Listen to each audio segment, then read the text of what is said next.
سلام كما يصنحوا تافتواتن كبراتن تخاتلتي ددبي تي في نساع زدالنا لكم حصرتن واناون زيناتات حزنا لكم قريبنا لنا كتكتاتلنا عدمنايو بكندي ارستنت بتاطوم كنفلم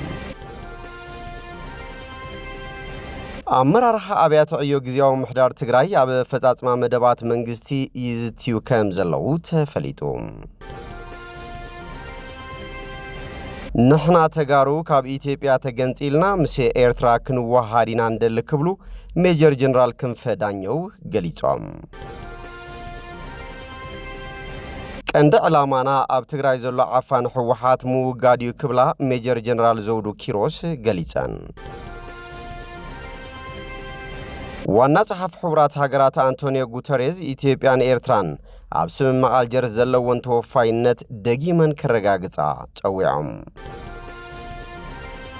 مشتن 126 ጋዜጠኛታት ከም ዝተቀትሉ ተሓቢሩ ሓደገኛ ገበነኛታት ዝተባሃሉ ተሻዓተ ኢትዮጵያውያን ኣላው ኮይኖም ሻምፒዮን አፍሪካ 2025 ዝኾነ ትግራዋይት ብሽክሌተኛ ጽገ ካሕሳይ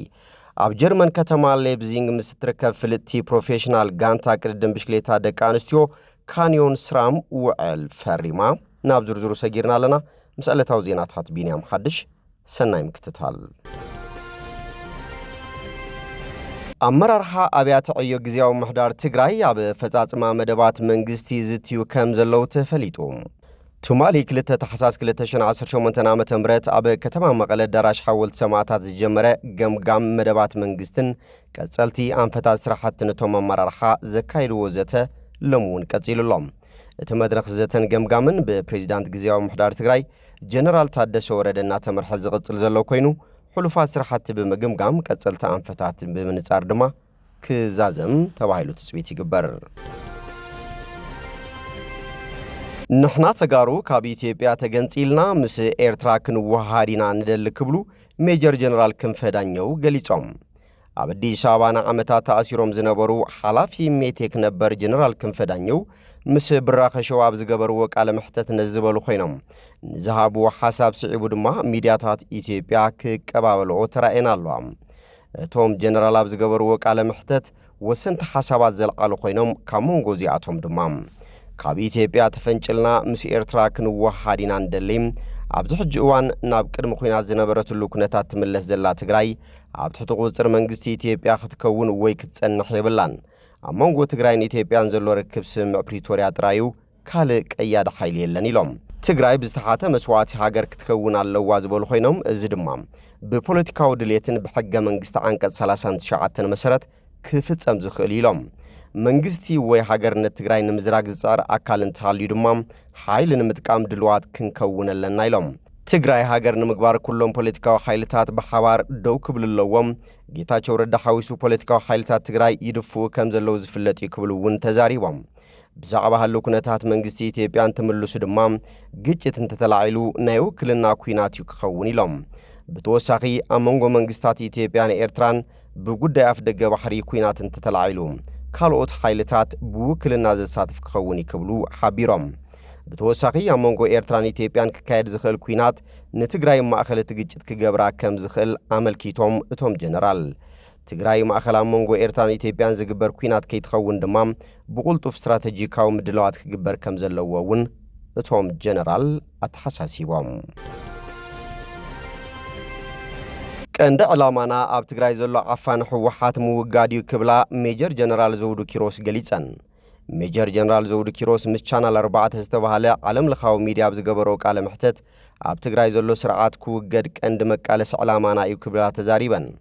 እተን ጀነራል ካብ ዝብተወሳኺ ሕወሓት ካልእ ኩናት ክኸፍት ይሓስበሎ ዝበላ ኮይነን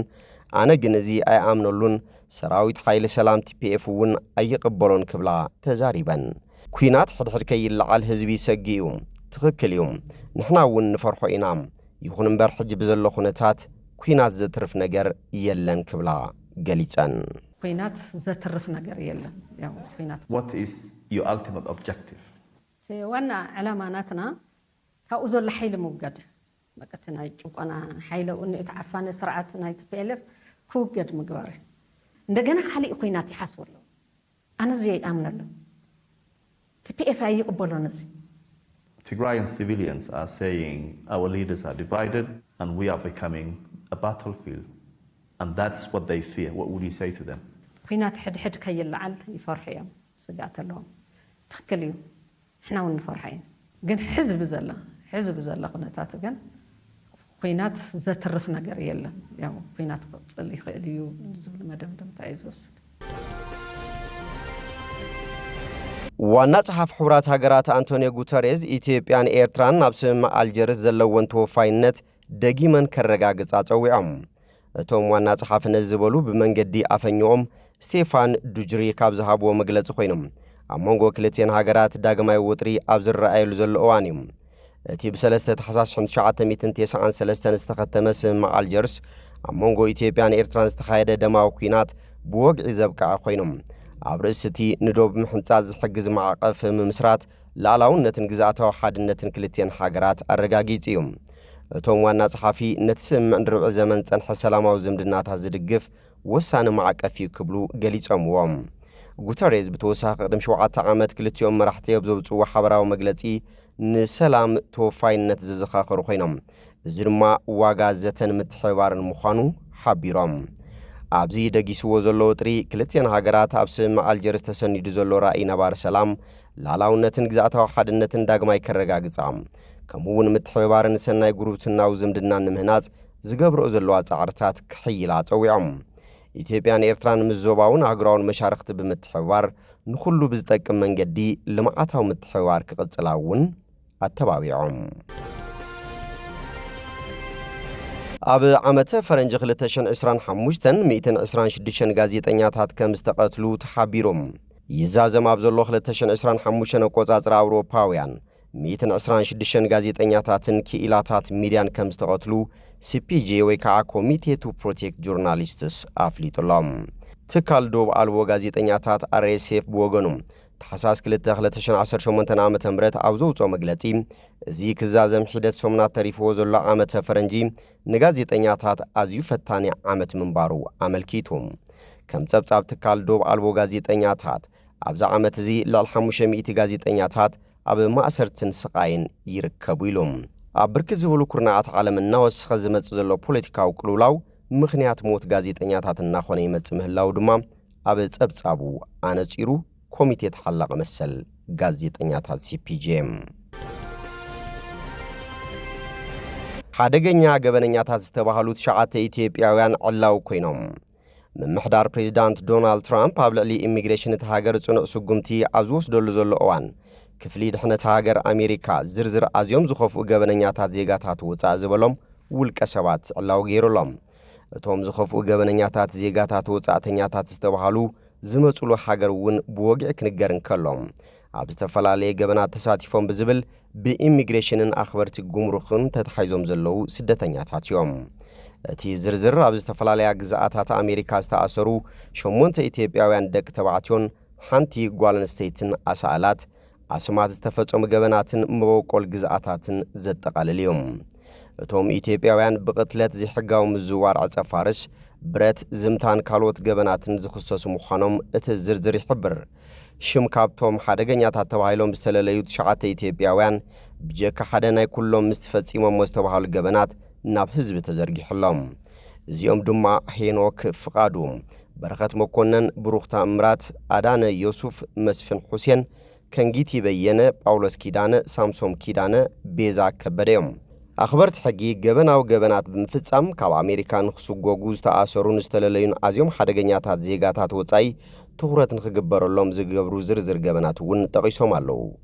እዚኦም ዘቤታዊ ዓመፅ ብተደጋጋሚ ሰኺርካ መኪና ምዝዋር ምዝማት ምጭዋይ ህፃናት ምፍራሕ ግብረ ሽበራም ብብረት መጥቃዕቲ ምፍጻም ዝተሰረቀ ንብረት ምቕባል ትእዛዝ ቤት ፍርዲ ዘይምኽባርን ዝሕጋው ዝውውር ገንዘብን ይርከብዎም ክፍሊ ድሕነት ኣሜሪካ ካብ መላእ ዓለም ዝተፈላለዩ ገበናት ዝፈጸሙን ኣዝዮም ሓደገኛታት ስደተኛታት ተባሂሎም ዝቁጸሩን ውልቀ ሰባት ዝርዝር እውን ኣውፂሎም እዚ ብሚኒስትሪ ድሕነት ሃገር ዝተዘርግሐ ኮይኑ ኣካል ናይቲ ኣብቲ ሃገር ኣብ ልዕሊ ዘይሕጋውያን ስደተኛታት ዝካየድ ዘሎ ሰፊሕ ስጉምቲ እዩ ቅድሚ 2 ሰሙን ሓደ ኣፍጋናዊ ስደተኛ ኣብ ዋሽንግተን ዲሲ ንኽልተ ኣባላት ሃገራዊ ሓለዋ ኣሜሪካ ብጥይት ወቂዑ ሓደ ሞይቱ እትኻልእ ድማ ብኸቢድ ቆሲሉ እዮም ንዑ ስዒቡ ምምሕዳር ትራምፕ መስርሕ ዕቑባ ኣፍጋናውያን ዝርከብዎም ስደተኛታት ደው ክብል ብምግባር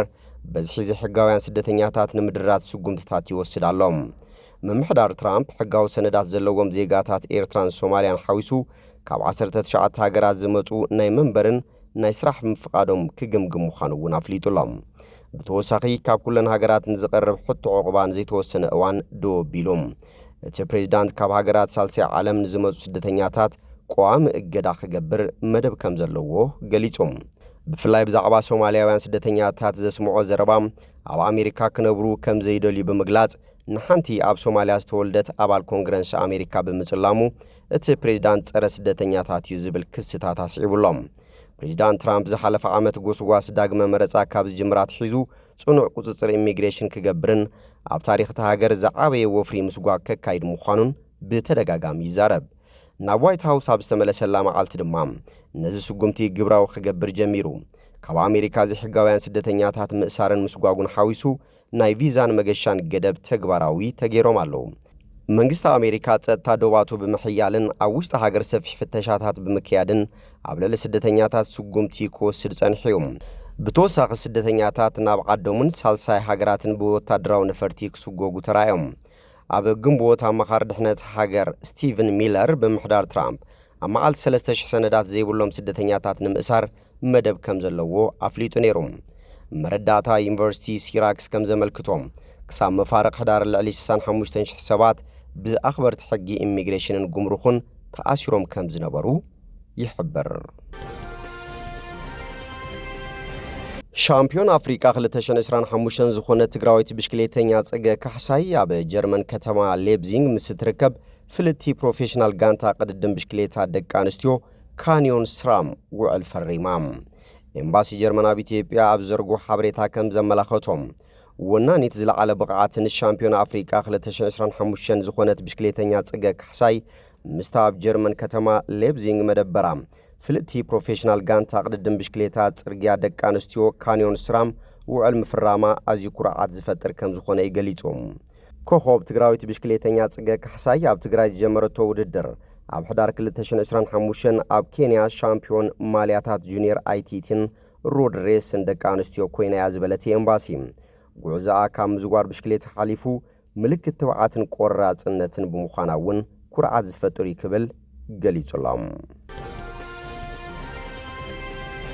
እምባርከስ ፍትዋትን ክቡራትን ተኸታተልቲ ደደቢት ቲቪ ነሰዓት ዘዳልናልኩም ዜናታት ነዚኦም ይመስሉ ስለትምክታልኩም ኣመስጊና ብኻልኦት ክሳብ ንራኸበ ሰሰናይና ኣኹም